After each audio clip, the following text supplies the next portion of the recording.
It's such a pleasure to be here with you today to speak about one of my favorite topics, which is networking and getting new clients. I'm really super passionate about building my business, and it's really a joy for me to offer support and advice to others who are trying to do the same thing. And as Matt said, in fact, I so love this topic that I wrote a book about it in like 1 month back last December because people are constantly asking me for advice on the launch of their consulting practices.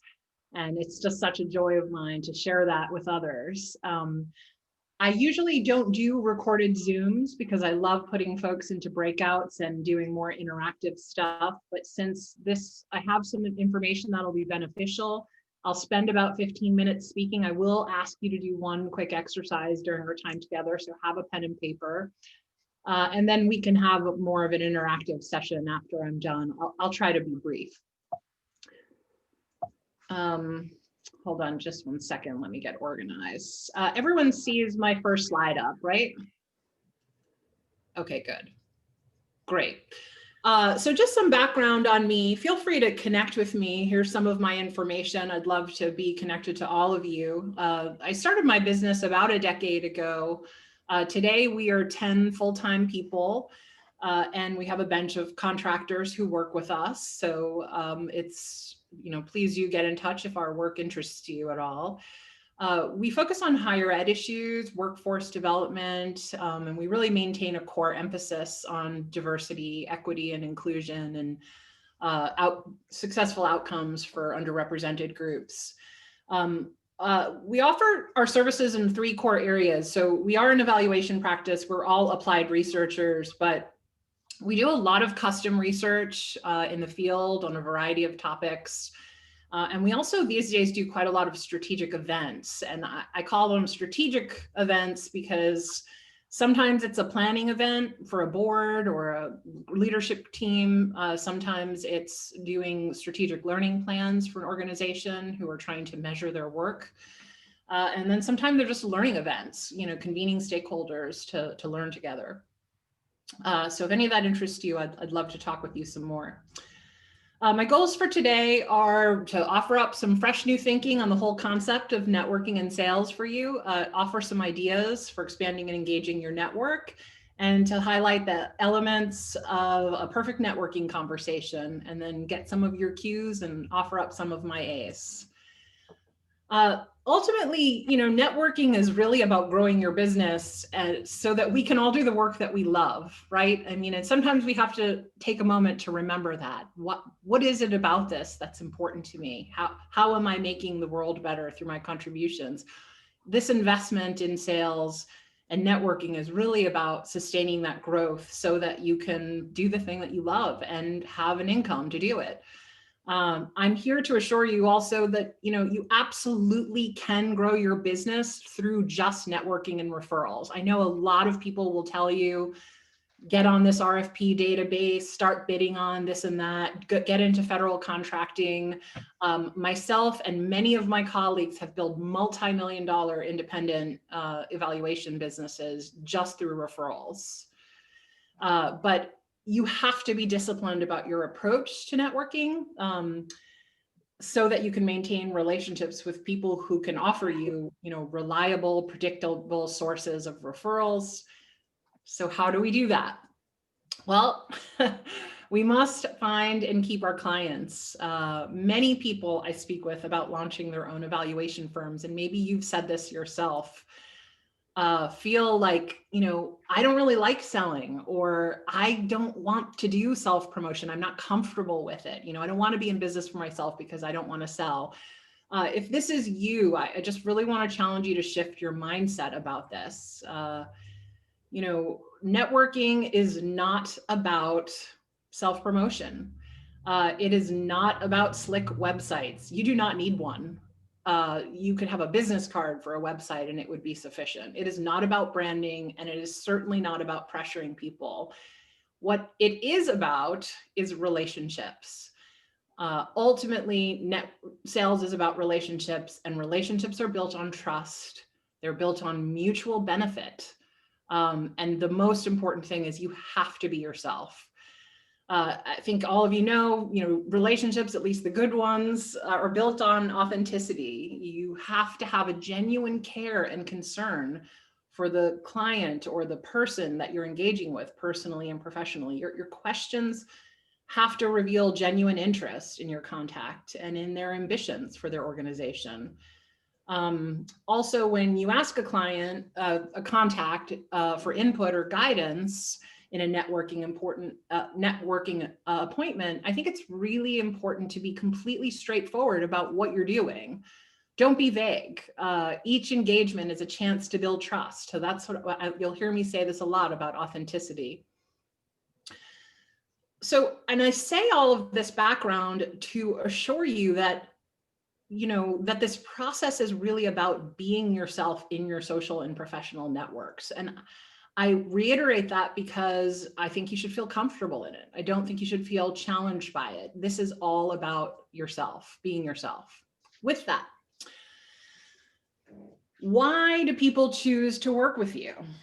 So, there's a ton of books out there by many authors and sales experts about it on Amazon. But after 10 years of building my own business, I feel pretty confident that everyone who has ever hired me or my team has done it for one of three reasons. And the first one is that they like you. The second one is that they respect you. And the third is that they trust you. Now, yes, of course, your capabilities and your training matter. I'm sure I'm talking to a group of PhDs and masters with tons of experience. But capabilities alone are rarely the reason people want to work with you. They rarely are. Before we talk about how to network, I first want to do just a short exercise with you to help you identify some of your people. So we're really talking about something real here. So grab a pen and paper. And this is what I'd like you to do. It's just going to be a rapid brainstorm, okay? First, I want you to just list the organizations or companies that could benefit from the knowledge and services you offer, okay? Now, for those of you who prefer mind maps, you can skip the list and just write it on a page. Just jot down, I'm going to give you 20 seconds to write down 4 or 5 organizations.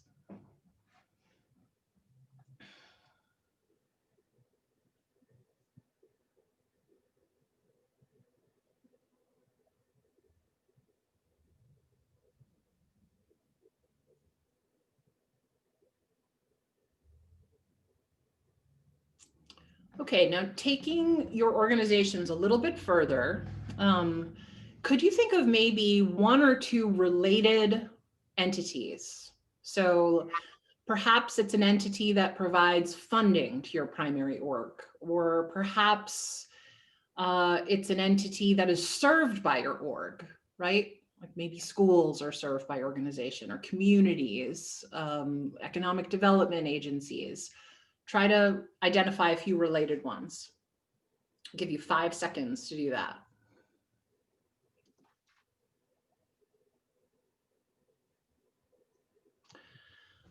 Okay, now taking it one more step deeper, what about related organizations to the ones you listed? So do any of these entities have associations?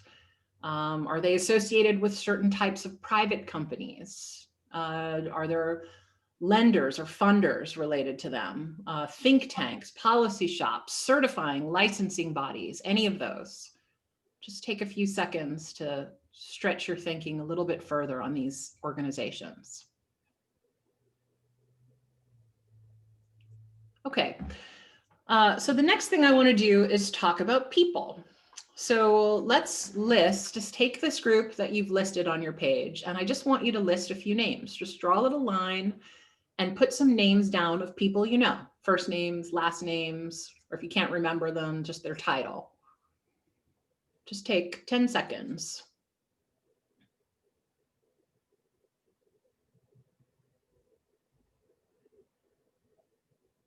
Okay. Now I want you to think about whether any of the names on that list, there are people that they can introduce you to. Could you think of just one maybe? Draw a line from one of your people and think about who they can introduce you to. Okay, last set. Resources. So this is anybody that you can think of who you just really like or you really respect. People who could offer you some good advice about growing or launching your business. Everyone has these. List a few.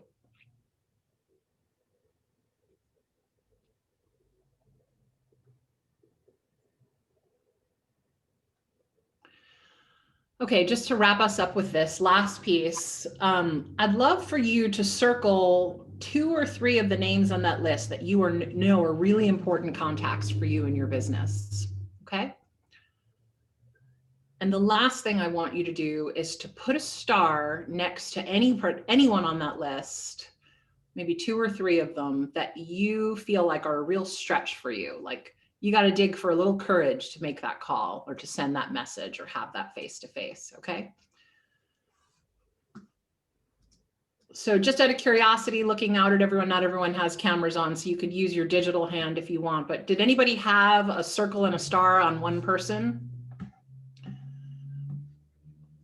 Because, oh yeah, good, okay. Well, if that's the case, I'm gonna tell you right now that that's the first person you should be calling today.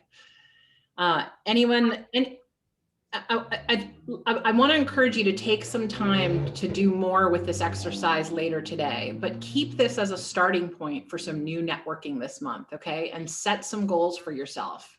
Commit to reaching out to some of these new people that you identified. Okay, let's talk about the basics of reaching out, the initial email, okay? Email is a low bar, so make sure it's good. Make sure your request is easy to say yes to. Make it short. Offer a quick scheduling link or a way to connect with you by picking a date really easily. Provide a clear subject. So you might state, I want to connecting with you on your new business or advice on my business strategy. Be clear about your intentions. Educate yourself on the work and the expertise of the person you're reaching out to, and look carefully at their LinkedIn connections. They may know really important people that you would like them to introduce you to. Okay, whether you're meeting with a friend or a close colleague or meeting someone for the first time, you really want to make your meeting a meaningful connection. So don't immediately dive into business, all right? This is about connection first. Yes, you have an agenda, but especially in these challenging times of COVID, we need a moment of humanity. Ask people how their day is going. It's always nice to remember important details if you know the person. How are your 3 kids? Do you still like to run, etc.? It's important to be authentic. You can be open about where you are in your business. What's lighting you up is a great place to start. What's been a big challenge is also another one. Stay curious in the conversation about their organization and their work and their challenges. And also, don't forget your agenda. Don't let the conversation end without getting into it. The reason you booked the meeting, what is it that you want to ask them? Even if the meeting is generally about networking and you're not specifically looking to do business with them, you really don't want to leave an opportunity without sharing with someone what I call the elevator pitch, which is I'm really good at, or I'm really passionate about, and I want to do more of this. You really need to, that is the core elevator pitch. It needs to be short and quick and inspire some passion. Okay, so going a next step, I know many of you are nervous about, what does this conversation look like? It doesn't have to be long. If you're doing a phone or Zoom or in-person call, thanks for taking the time to talk with me. I wanted to tell you about what I've been up to and what I'm thinking about with my business in the year ahead. Other language, I started my business doing X. For me, it was data analysis work because I really have a passion for helping organizations figure out how to learn from their data and improve. And my past experience doing this work has prepared me for this, and I'm really good at X. I'm interested in working directly with, these types of entities, these types of people. Do you know anyone? And here's the biggest thing that I can pass on to you about networking meetings. Asking, what do they think? I can't tell you how many times I've seen people go into conversation and talk, and they never pause to ask, what do you think? It's a simple question. It's incredibly important. You have to give people a chance to respond, and just wait. It's a hard pause, but you've got to do it.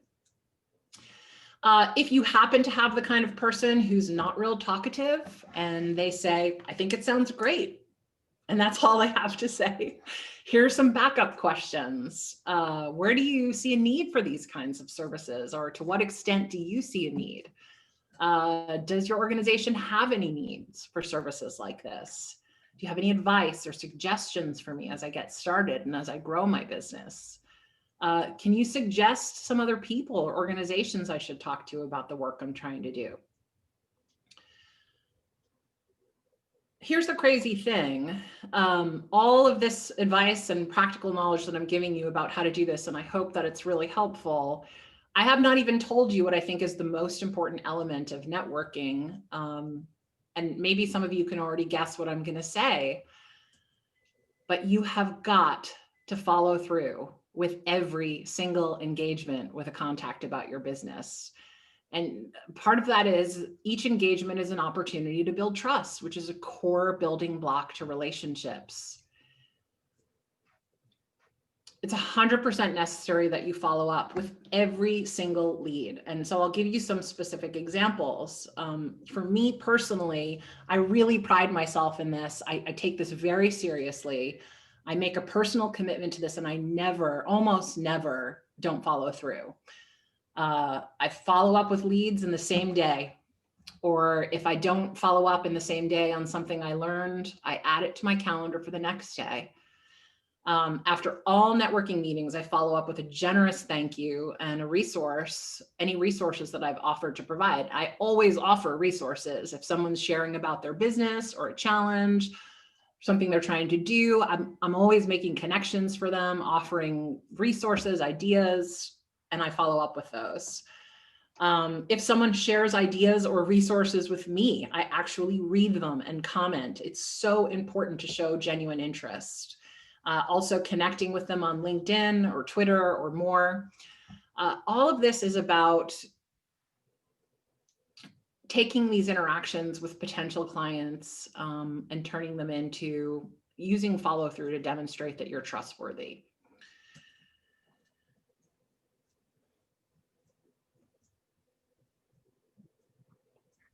Okay, a couple quick things.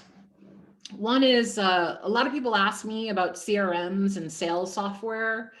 My advice would be to not waste your time or money on them unless you're up to the point where you're doing networking and sales calls daily and you have over 1,000 contacts. I don't think these are worthwhile. There's a lot of interim solutions. A simple spreadsheet will do with some key data and some creative use of a calendar are sufficient tools. One trick that I really love, I love telling people about, is Boomerang. How many people are users of Boomerang?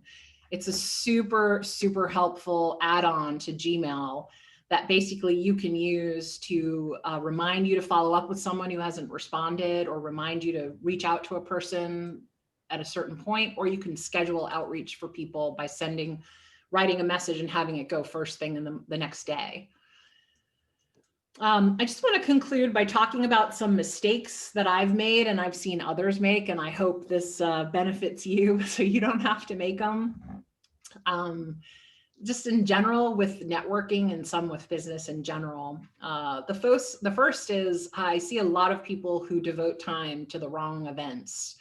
And what I mean by that is, yes, AEA is a fantastic investment for us professionally, but if it's the only conference you're going to in a year, you're likely not connecting with the people you want to do business with. So I think you have to think about who you want to work with and where do they congregate, and then arrange to be there, volunteer, present, contribute, etc. Another mistake I see folks make is they only reach out once. They just folks are busy and email is just noise. It easily gets lost and sometimes timing's wrong. So don't give up on people. Many consultants I know are pretty uncertain about their choice to go this path of self-employment. And I've seen this a lot where they're like kind of looking for a job, but still looking for consulting opportunities. But this is an incredible waste of the precious resource of your network. I really discourage people from doing this. If you're going to tap your network, like that list that we worked on earlier, you want to tap them for the thing you really want to do. So if you're uncertain, it is not the time to launch your networking strategy. Another one is faking capabilities. I think it's really important to never pretend you have skills that you don't. I often say to clients, you know, this isn't my expertise area, but I know a couple of people and I'd be happy to manage a project doing that. And oftentimes we still win the contract because the client knows me and wants to work with me. Another big error is relying on an anchor client. If 50% of your business is coming from one client, it's likely time to change something. A lot of independent contractors get offered interim gigs. And I would challenge you that if someone offers you a 2 to 3 month position for full-time, make it 4 days a week or 3.5, so that you're still building your business while you're serving this particular client. I think it's important to view your colleagues not as competitors. There's plenty of business to go around, and it's good to work in collaboration. I think launching newsletters is also another big mistake I see. There's a lot of crappy newsletters out there. It's a tremendous investment of resources if it's done well, and a total waste of energy if it's not. People generally don't want their inbox filled with information about your company. If you really want to do regular mail contact with your networking list, my advice is to make sure it's something that will totally benefit an immediate problem of theirs right in that moment.